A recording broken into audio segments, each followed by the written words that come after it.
13 अप्रैल की सुबह थी। चाइना बॉर्डर के पास एक फ्लैग मीटिंग हो रही थी। चाइनीज ऑफिसर ने इंडियन कमांडर से कहा, आप अपने उस सोल्जर को वापस बुला लीजिए जो रात में सफेद घोड़े पर हमारी साइड आ जाता है। इंडियन ऑफिसर हल्का सा मुस्कुराए, क्योंकि वो जानते थे उस डायरेक्शन में ना कोई पेट्रोल था और ना ही किसी सोल्जर के पास कोई घोड़ा था। लेकिन एक सोल्जर जरूर था, एक मरा हुआ सोल्जर, जिसने मरने के बाद भी अपनी ड्यूटी नहीं छोड़ी। आज हम बात करने जा रहे हैं एक ऐसे सोल्जर की जो 1968 में मर गया, लेकिन आज भी इंडिया की बॉर्डर की रक्षा कर रहा है। ये कहानी है बाबा हरभजन सिंह की।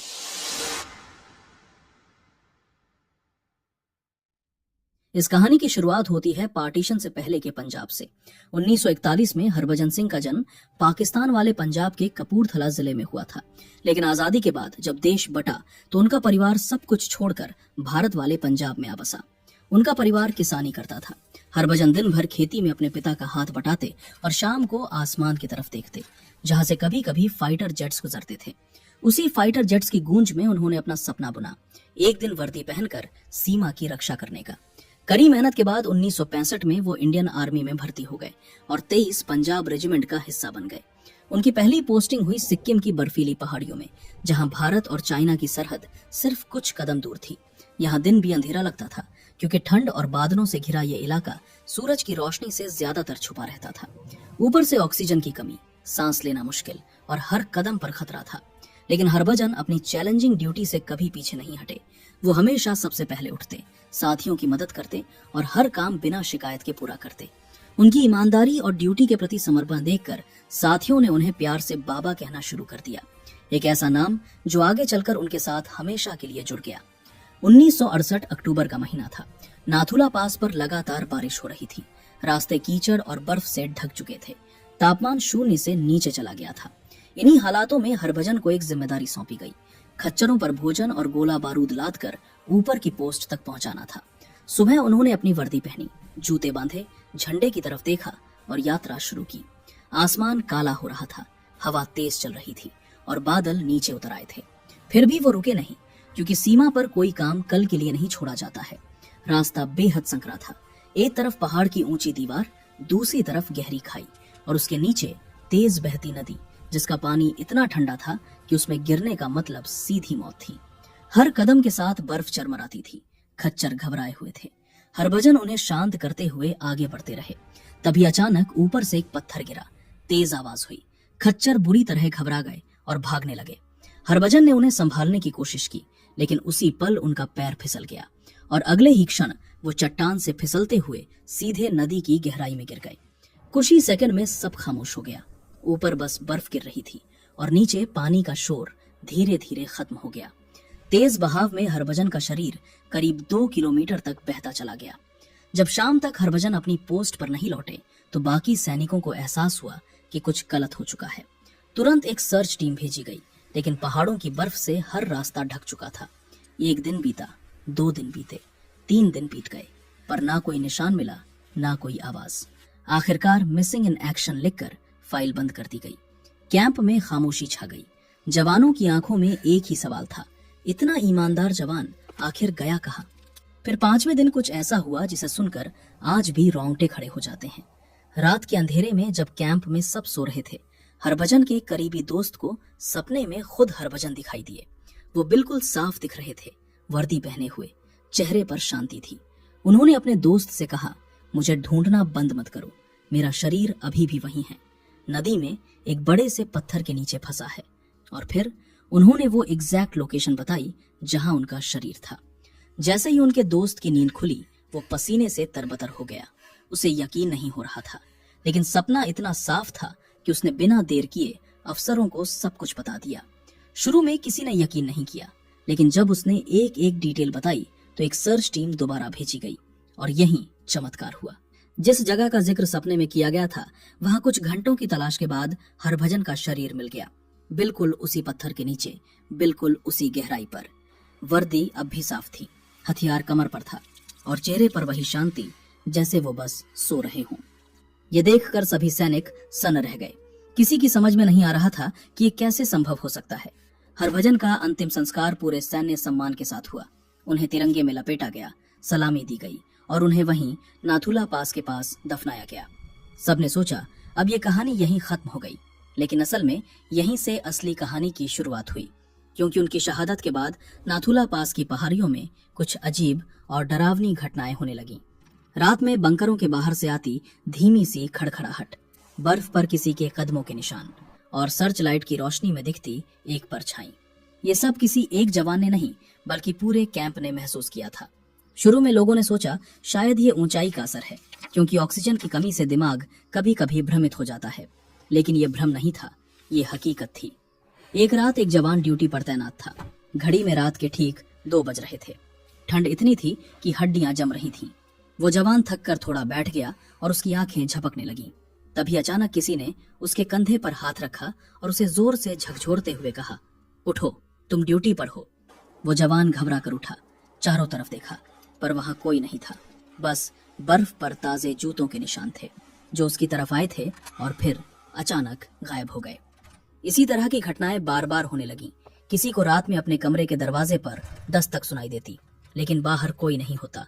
किसी को लगता कि कोई उसके पीछे चल रहा है, लेकिन मुड़कर देखने पर सिर्फ हवा होती।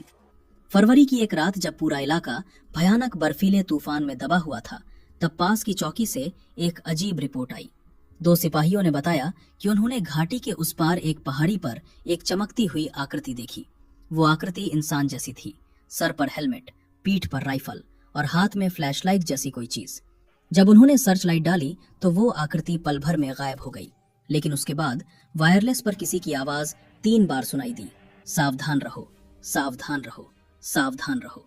ये आवाज किसकी थी? किसी के पास इसका जवाब नहीं था। कुछ हफ्तों बाद बर्फ पिघलने लगी। जवानों ने नीचे के इलाकों में पेट्रोलिंग शुरू की। इसी दौरान एक जगह उन्हें एक पुराना जंग लगा हुआ हेलमेट मिला, मिट्टी से भरा हुआ। सैनिकों ने मजाक में कहा, ये तो बाबा हरभजन का है। जब इस हेलमेट को एक छोटी सी जगह पर रखा गया तो आसपास के मौसम में अचानक बदलाव आ गया। बादलों के बीच से तेज धूप निकल आई, हवा एकदम थम गई और तापमान थोड़ा बढ़ गया। ये महज संयोग नहीं हो सकता था। एक और चौंकाने वाली घटना है जो आर्मी के बीच काफी मशहूर है। कहते हैं कि एक बार चीनी सीमा पर तैनात सोल्जर्स ने रिपोर्ट दी कि रात में उनके इलाके के पास एक भारतीय सिपाही दिखा जो सफेद घोड़े पर सवार था। उन्होंने कहा कि वो कुछ देर तक हमें देखता रहा और फिर धुंध में गायब हो गया। अगले दिन दोनों देशों की फ्लैग मीटिंग हुई। चाइनीज अधिकारियों ने इंडियन कमांडर से पूछा, आपके घोड़े वाले सिपाही को कह दीजिए कि वो हमारी सीमा में न आए। इंडियन ऑफिसर बस चुप रहे, क्योंकि वो जानते थे कि उस दिशा में कोई भी पेट्रोल थी ही नहीं और न ही किसी सोल्जर के पास कोई घोड़ा था। माना जाता है कि जब भी सीमा पर कोई बड़ा संकट आने वाला होता है तो 3 दिन पहले ही वहां के सैनिकों को कुछ संकेत मिलने लगते हैं। मौसम अचानक बदल जाता है या किसी को अपने पीछे किसी की उपस्थिति का एहसास होता है। इस घटना के बाद जवानों ने फैसला किया कि उसी जगह पर बाबा हरभजन के लिए एक छोटी सी जगह बनाई जाए। उन्होंने वो जगह साफ की, हेलमेट को सम्मान के साथ रखा और हर शाम वहां दीपक जलाया जाने लगा। धीरे धीरे ये दीपक कैंप की परंपरा बन गया और वो जगह बाबा हरभजन मंदिर के नाम से मशहूर हो गई। समय के साथ साथ बाबा हरभजन के प्रति ये विश्वास और भी गहरा होता गया। इंडियन आर्मी ने इस रहस्यमय उपस्थिति को खारिज करने के बजाय उसे पूरा सम्मान दिया और यहीं से शुरू हुई वो परंपरा जो आज भी जारी है। हरभजन सिंह का नाम सेना की रिकॉर्ड बुक में हमेशा दर्ज रहा। उन्हें मरणोपरांत ऑनररी कैप्टन की रैंक दी गई, यानी उनकी मौत के बाद भी उन्हें प्रमोशन मिला। उनका कमरा आज भी ऐसे संभाला जाता है जैसे वो किसी भी दिन छुट्टी से लौटने वाले हों। हर सुबह उनके लिए वर्दी प्रेस की जाती है, बूट चमकाए जाते हैं, बिस्तर ठीक से सजाया जाता है और उनके लिए पानी रखा जाता है। लेकिन अजीब बात यह है, जब भी सुबह पहरा बदला जाता है उनके बिस्तर पर हल्की सी सिलवटें होती हैं, बूटों पर मिट्टी लगी होती है और पानी की बोतल खाली मिलती है, जैसे रात में कोई आया हो, ड्यूटी पर गया हो और लौटकर सो गया हो। हर साल सितंबर के महीने में बाबा हरभजन सिंह को 2 महीने की एनुअल लीव दी जाती थी। उनका सामान, तस्वीर, वर्दी और मेडल्स एक ट्रेन के फर्स्ट क्लास डिब्बे में भेजे जाते। न्यू जलपाईगुड़ी से कपूरथला तक पूरी जर्नी में उनके लिए एक सीट रिजर्व रहती और उस सीट पर कोई नहीं बैठता था। 2 महीने बाद यही सामान वापस भेजा जाता और सेना के रिकॉर्ड में लिखा जाता, बाबा हरभजन सिंह ने अपनी एनुअल लीव पूरी की और ड्यूटी पर वापस लौट गए। उनके नाम की सैलरी भी हर महीने दी जाती थी, जो उनके परिवार तक पहुंचाई जाती थी। ये सिर्फ एक परंपरा नहीं थी, ये इंडियन आर्मी का अपने शहीद के प्रति सम्मान था। लेकिन 2017 में कुछ ऐसा हुआ जिसने इस पूरी परंपरा को हिला कर रख दिया। कुछ लोगों ने इसे अंधविश्वास कहकर इसका विरोध किया। अदालत में याचिका दाखिल हुई। तर्क दिया गया कि सेना को धार्मिक आस्था से अलग रखा जाना चाहिए और यह भी कहा गया कि एक मृत व्यक्ति को सैलरी देना और छुट्टी पर भेजना तर्कसंगत नहीं है। कोर्ट में सुनवाई हुई और फिर फैसला आया, बाबा हरभजन सिंह को छुट्टी पर भेजने की परंपरा रोक दी जाए। मंदिर को भी कुछ समय के लिए बंद कर दिया गया। सैनिकों को यह फैसला गलत लगा, लेकिन ऑर्डर सेना का हिस्सा होता है, इसलिए सब चुप रहे, पर अंदर से हर कोई टूट चुका था। फिर वही सर्दी आई। दिसंबर 2017 नाथुला पास पर भारी बर्फबारी शुरू हो गई। जब मंदिर बंद था तभी अचानक अजीब घटनाएं होने लगीं। एक रात गश्त पर निकले जवानों ने देखा मंदिर की दिशा में एक हल्का सा प्रकाश दिख रहा है। जब वो पास पहुंचे तो हैरान रह गए। वो दीपक जो महीनों से बुझा हुआ था अब तेज लौ के साथ चल रहा था। मंदिर के गेट तक जाते हुए ताजे पैरों के निशान मिले, चौड़े बूटों के निशान, बिल्कुल आर्मी बूट्स जैसे, जो सीधे मंदिर की तरफ जा रहे थे। ये देखकर सभी जवानों की रूह कांप गई। कुछ ही दिनों में मामला सेना के सीनियर अफसरों तक पहुंच गया। आखिरकार फैसला बदला गया। मंदिर दोबारा खोल दिया गया। परंपरा फिर से शुरू की गई। तब से आज तक हर जवान अपनी पोस्ट पर जाने से पहले मंदिर जाता है, बाबा हरभजन से प्रार्थना करता है और फिर सीमा पर खड़ा होता है। चाहे दुनिया माने या ना माने, चाहे विज्ञान इसे स्वीकार करे या ना करे, लेकिन भारत चीन बॉर्डर पर तैनात हर सिपाही ये जानता है बाबा हरभजन आज भी ड्यूटी पर हैं और आज भी हर खतरे से पहले चेतावनी देते हैं। ये है बाबा हरभजन सिंह की कहानी, भारत के असली घोस्ट सोल्जर की कहानी, जिसने ये साबित कर दिया कि सच्ची देशभक्ति जन्म और मृत्यु की सीमाओं से परे होती है। दोस्तों, अगर ये वीडियो आपको पसंद आया हो तो वीडियो को एक लाइक जरूर करें और चैनल को भी सब्सक्राइब करें। हम ऐसे ही वीडियो हर हफ्ते आपके लिए लाते रहेंगे। तब तक के लिए जय हिंद।